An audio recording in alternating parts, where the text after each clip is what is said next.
Yeah, on my way home.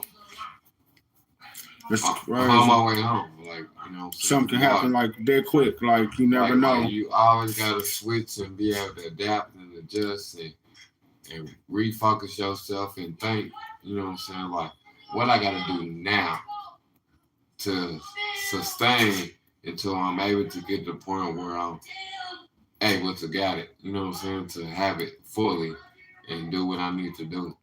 And that's how I think every day. And that's how me and bro used to think, bro. Like, to this day, like that's exactly how she will think, really. I mean, and he would call me every day at 5 o'clock in the morning. Like I said, he used to get on my nerves. Like he would call me every day, 5 o'clock in the morning, like, hey bro, it's time to get up, rise. I'm like, nigga, I don't have to be up to 7. They're like, what you doing? I was like, nigga, I was asleep. He's like, oh bro, you need to go and get up, you know, go and have your smoking your cigarette and your beer. Like before you go to work. That's why I understand why niggas they not applying themselves though, bro. Like out here, like you know, bro. He always said proper planning beats poor performance. Like, and then like even me, he always made me see like, damn, I keep doing the same shit over and over. Like, nigga, you can't keep on doing the same thing, bro, and expect different results. Yeah. Cause he seen that, you hear me? So I never could get mad. I just had to take that with a grain of salt and start trying to change, you know? And that's how I had to do it because at the end of the day, I know he calling me because he don't know what type of night I had the night before. Like I could be fucked up or like with the whoop and really need to get up and go to work. Like so he calling me like, hey bro, like it's time rise and shine, nigga, get up and get it. And 2 occasions it's been like that. The whole time he did it, like where I really like, damn, okay, damn. All right, yeah, bro, I'm getting up. Like, you know what I'm saying? Like really like fucked up and had a good night.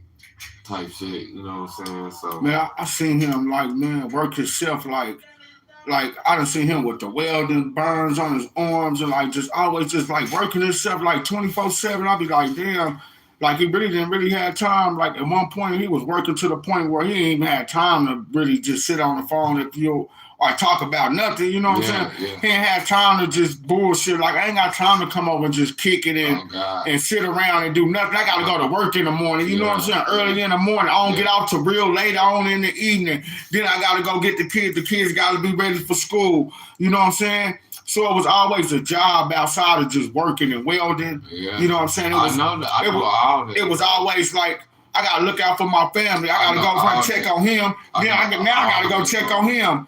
Then you know what I'm saying, and it wasn't about blood either. Just like your mama, because you got the same mama, same daddy. You know, I gotta go check on my brother over here. I gotta go check on this brother over here. You know me, I'm looking at it like, man, well that nigga ain't got the same mama and the same daddy we got. You know what I mean? Yeah. Shit. But he'll tell me like, bro, if he was raised like us, like his mom and his daddy and them, just like our mom and our daddy and them was, how he was raised up, or you know what I'm saying, he different than the rest of them. You just gotta come kick it with us. Come fuck with me and know why. He used to always try to get me, come fuck with me and YG, nigga. Oh, you in the city? He got me to come to the city for a reason. You hear me? Okay. And then he was trying to lock me in with YG. But at the time when he was trying to lock me in with him, he knew like, bro, working 24/7. You hear me? Like everybody got their own, fresh out, yeah. And did the bid for him. No, I did the bid for us. I ain't do it for him. I did it for us. Like, you know what I'm saying? Like, it came to a point in time. If I'm keeping it all the way $1, like, I could talk about it now because I did the time and I could talk about it and ain't shit gonna happen. But, you know what I'm saying? At the time, you know what I'm saying? Me and bro hit a lick. I'm gonna say it like that. And then, like, we was riding off and our car had a flat. So, what I gonna do is go get another car. On instinct, gunpoint, all that, boom. They was so quick on that bitch with that car instead the liquid just hit, which was something different. I could talk to you about later off camera, but you know what I'm saying? Like a fat lick, you know what I'm saying? So my mind is like, oh, we got all this shit, we got a flat, like we gotta move. But that's allegedly it was on camera. Was it really on camera? No. None of this. Did you take a plea? Yeah, I ended up taking a plea at the end of the day. Had you took your stuff to trial, or what you think you would have? If I took my shit to trial, they would have brought shit real in it, and then I didn't want that. But I fought all the way to trial to get the best deal I can get. So time served, they can't give you no more time. You can't incriminate yourself on this or nothing like that. No. Even though you could incriminate C-Real on this, you could. No, I could too. I could. Because you did your time. Oh, okay. You know what I'm saying? So, like, it's shit like that. So, but, I got caught on the bullshit, you know what I'm saying? The bullshit end. And we ain't gonna talk about, I mean, it's a statute of limitation on everything, so we're gonna hold that up, another discussion behind it somewhere else for another day. You hear me? You know, curiosity killed the cat. That's my nigga, though. Oh, God, no, leave him did you hear about, did you see that, like, on the news? Like, this is, like, one of the incidents that C-Real had, like, right before he died, where he was on the news where they got caught with the rifles and stuff. He ever talked to you about that situation? He told me about it one little time because I was in jail. So, you know what I'm saying? I'm talking to him on the cell phone and shit. And he told me about it, like, oh, yeah, cuz, look, like, I'm going through some shit with the world. You was in prison still, or you was in jail? In prison. So, when C-Real caught the gun case shit recently, you was still in prison? I was still in prison. Oh.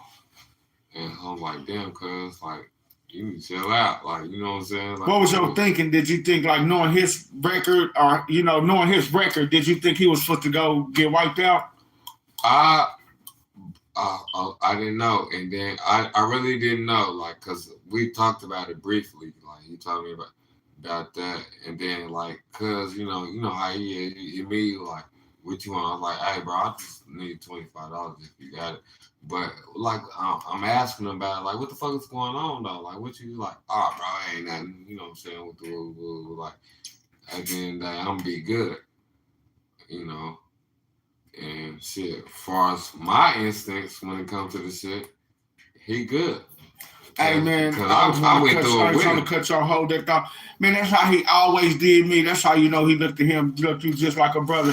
He'd be like, it ain't nothing. You heard me when I try to ask him about something, like something, he'd be like, it ain't nothing. Like he would not, like, you heard me, not because you're on the phone. Like, especially like on the phone, you could tell when it was like something you talk about on the phone.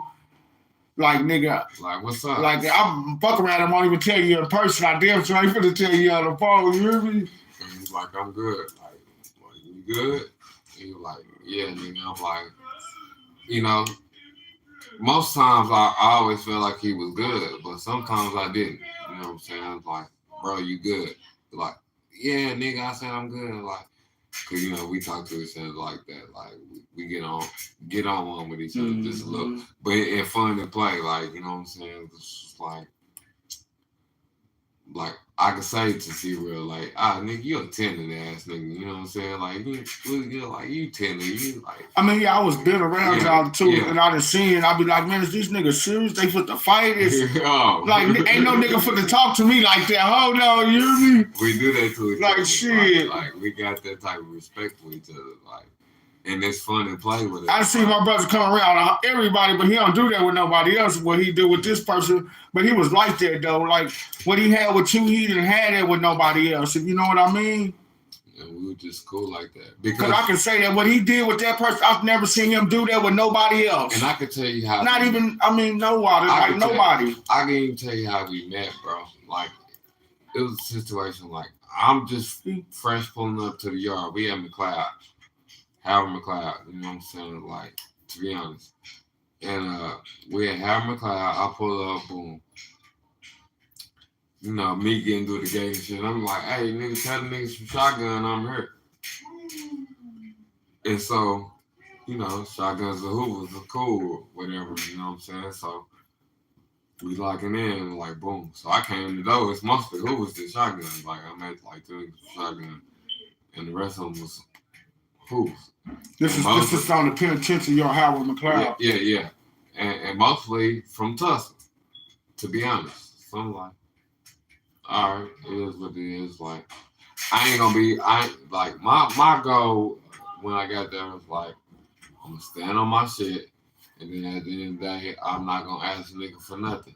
You know what I'm saying? That's just not my goal. But they end up when they put me in Iraq, they put me like pretty much directly across from C Real. Mm-hmm. And then, you know what I'm saying, it started like this, like, to be honest. Like, because at the point, C Real introduced himself to me. He was like, oh yeah, with the woo, sign love with the woo. You know, like, yeah, I felt it, you know what I'm saying, a little bit, you know what I'm saying. I'm like, okay, yeah, that's cool. You know what I'm saying? I'm like, bam. But I got the sin from sitting at my bunk that all the Hoover cuss niggas would be over there and be on this bumper and shit like that. So I didn't want to make myself seem like that. Like, oh, I just want you because, like, you invite me over and you want me. Because that's how he is. He a giver. You know what I'm saying? So I'm just like, hey, I kind of stopped them out of that a little bit. Like, hey, bro, you got, nigga, when you say you got all these kids, you trying to help these niggas in here? You trying to help these niggas in here? Like, nigga, like I'm good. Like, we was always good. Like, it was never no until we left. But I get into that later. But it was never no him taking care of me type shit. You know what I'm saying? When we first met, I had my